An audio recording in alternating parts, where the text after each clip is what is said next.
Bonjour Stanislas Guerini. Bonjour. Merci d'être avec nous. Vous êtes le délégué général de La République En Marche. Vous êtes également député La République En Marche de Paris. Un mot sur François de Rugy. Est-ce qu'il a démissionné pour rien ? Écoutez, en tout cas, les choses se sont faites très rapidement et je pense qu'il faut qu'on en tire quelques conséquences sur la façon dont le système politique et médiatique juge les personnalités. Très rapidement ? Trop rapidement ? Peut-être trop rapidement. Moi, je m'étais exprimé très tôt en disant que d'abord, il y avait une déontologue à l'Assemblée nationale, que ça serait peut-être bien de commencer par demander à la déontologue ce qui a été fait, ce qui s'était passé réellement, et puis ensuite de dire qu'il y avait eu certainement un peu d'acharnement contre François de Rugy. C'est ce que j'ai ressenti, je l'avais dit comme tel. Maintenant, il faut que nous en tirions des conséquences collectives. Je crois que nous n'avons pas à nous soumettre à une sorte de dictature, parfois, de la pensée, où on jette en pâture des individus. Je pense que ce moment doit nous permettre de tirer des conséquences. Dictature, il est donc victime de qui ? De quoi ? Bien, je crois qu'il y a eu une série d'articles qui étaient très durs, articles de Mediapart. Parfois à charge, c'est mon sentiment. Bien maintenant, la vérité des faits apparaît. Je pense qu'il ne faut pas se laisser emporter dans l'autre mouvement de balancier, si je puis dire, qui serait de dire bien, on a jugé en un jour, et puis maintenant, on dit qu'il n'y a complètement rien du tout, etc. Regardons, prenons le temps, mais je pense qu'il faut faire attention à ne pas, en une journée, en une photographie, en un article de presse, jeter l'anathème sur des personnes. Je pense que ce système-là est un système qui est parfois dangereux. Il faut évidemment beaucoup d'exigences vis-à-vis des responsables politiques. Nous avons une exigence de clarté vis-à-vis de nos concitoyens, mais je pense qu'il faut aussi être attentif à ne pas jeter l'opprobre trop rapidement. Vous dites attention à ne pas tomber dans l'extrême inverse où il n'y aurait rien du tout. Est-ce que ça veut dire que vous estimez qu'il y a quand même quelque chose ?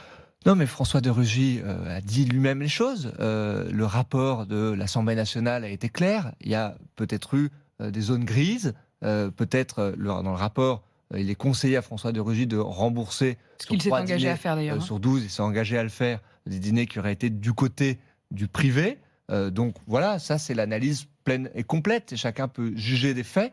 Mais je pense que c'est toujours à partir des faits qu'on doit raisonner, juger les choses. Je pense qu'il y a eu une sorte d'emballement médiatique sur François de Rugy.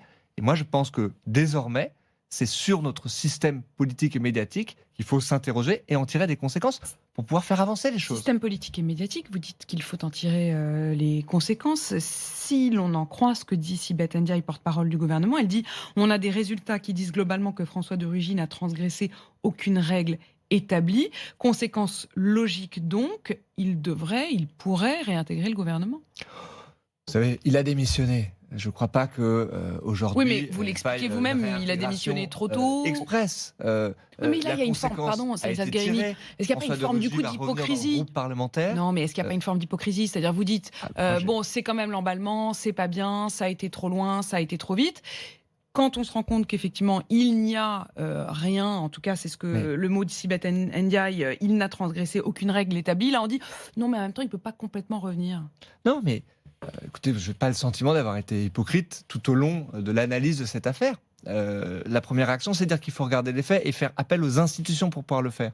De dire que le système a jugé très rapidement, et certainement pour certains médias, avec une volonté de faire tomber un homme politique. Ça, je le pense très sincèrement. Maintenant, François de Rugy est un député. Il est un député de qualité. Il va revenir dans le groupe parlementaire. Évidemment, nous accueillerons toutes ses capacités, tout son talent pour faire vivre le groupe parlementaire. Bien, on va continuer comme ça. Je ne pense pas qu'il faille réintégrer au gouvernement François de Rugy. Mais ceci dit, je regrette que ce système-là ait des conséquences immédiates sur la vie mais vous comprenez l'absurdité. Ça veut dire que c'est un aller sans retour. Ça veut dire qu'on se dit que tout ça, ça a été un emballement. Et en même temps, on n'en tire pas non plus les conséquences en se disant allons jusqu'au bout, réintégrons-le s'il y a eu erreur de jugement. Vous aviez vu, je renvoie un peu aussi le système médiatique à sa propre hypocrisie, si vous pouvez me permettre cela. Vous avez vu l'état des chaînes d'information en continu la semaine dernière. François de Rugy était mis à terre. Il y avait des articles de façon incessante. Mais le pouvoir, c'est pas aussi d'être capable de dire non parfois ? Mais je crois que le pouvoir, justement, le gouvernement, François de Rugy lui-même, puisqu'il a présenté sa démission, a tiré des conséquences très rapides pour dire, au fond, qu'il était certainement empêché dans son action. Et que l'important dans tout ça, c'est la transition écologique. Il était en responsabilité pour mener ce chantier qui est certainement le chantier du siècle. la semaine dernière, force est de constater qu'il était empêché de mener ce chantier-là. Il y a eu des conséquences qui ont été tirées très rapidement. Je pense que l'intérêt de la nation, pour qu'on puisse continuer à mener une action sur le fond pour la transition écologique, a prévalu, dont acte.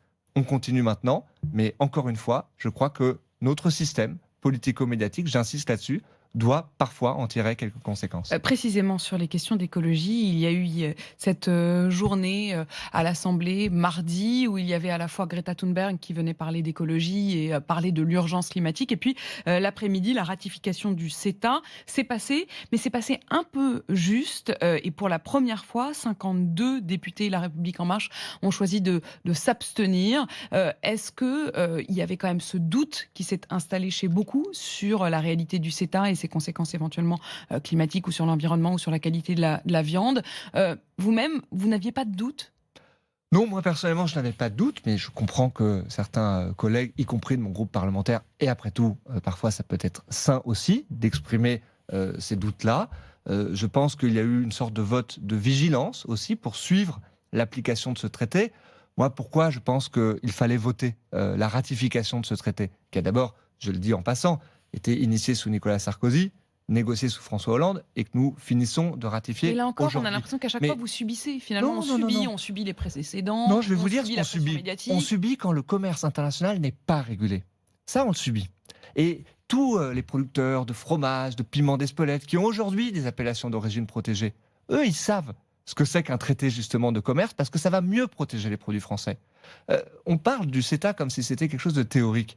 Mais le CETA est déjà en application depuis 1 an maintenant. Quelles ont été les conséquences ?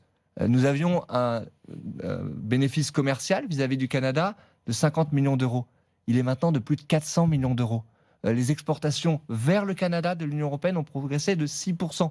Les importations du Canada vers l'Europe ont diminué de 6%. Ça, ce sont les conséquences. Vous savez, on parle de la viande bovine. Vous savez combien de tonnes de viande canadienne ont été importées ? 12 tonnes.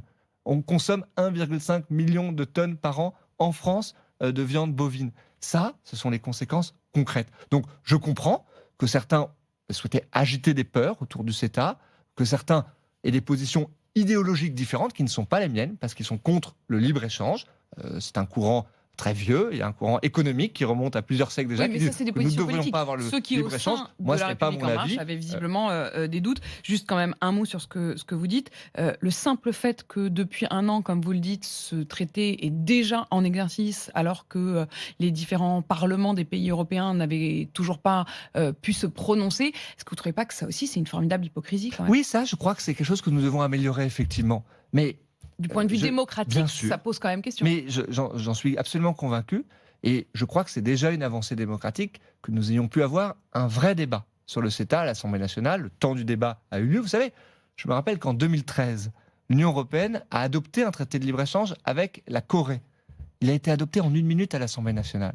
Donc, ceux qui aujourd'hui poussent des cris d'orfraie en disant il n'y a pas de débat, c'est pas la démocratie, etc., se trompent. Il y a eu un débat démocratique à l'Assemblée nationale. Les uns et les autres ont pu faire valoir leur position. C'est déjà une avancée. Mais je crois que effectivement, pour l'avenir, il faut inventer les traités commerciaux du XXIe siècle. Vous savez, ça, ce sont les enjeux européens. C'est pour ça que c'était important dans cette élection européenne de créer un nouveau groupe au Parlement européen, ce que nous avons fait, qui va peser sur les décisions. Je vois que le président de la République, vous savez, dans cette campagne, avait dit on ne signera pas d'accord commercial avec des pays qui ont fait le choix de quitter l'accord de Paris. C'est un engagement très important. Ça, ce sont les enjeux qui sont au Parlement européen. Et je suis très fier qu'on ait un groupe fort aujourd'hui au Parlement européen. Le président de la Commission environnement, c'est Pascal Canfin au Parlement européen. Ça va nous permettre de nous battre et d'inventer justement ces traités de commerce nouvelle génération, parce que, je le redis, le danger, c'est le libre-échange sans régulation. Ça ne protège pas nos producteurs. Ça ne protège pas nos consommateurs. Le libre-échange avec des régulations, comme dans le CETA, eh bien, ça permet à la fois d'être bon pour nos entreprises, mais de mieux protéger nos normes sanitaires et environnementales. Débat à l'Assemblée donc sur le CETA et un débat à venir sur la loi de bioéthique et notamment la question de la PMA. Comment se présente justement la cohérence du groupe La République En Marche ? Il y aura une liberté de vote. Est-ce que vous imaginez qu'il puisse y avoir de nombreux députés de votre famille politique qui puissent voter contre ou au minimum s'abstenir ?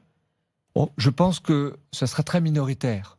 C'est ma perception du groupe parlementaire. Je crois qu'il y a une volonté assez unanime dans le groupe de répondre à cette promesse de campagne que nous avions faite, d'ouvrir la PMA aux femmes seules et aux femmes célibataires. Mais je me suis toujours prononcé pour qu'il puisse y avoir sur ces sujets-là, des sujets au fond qui touchent à l'intime de chacun, une liberté de vote. Je crois que c'est très important. Chacun a ses histoires personnelles, ce sont des sujets très sensibles qui touchent l'intimité.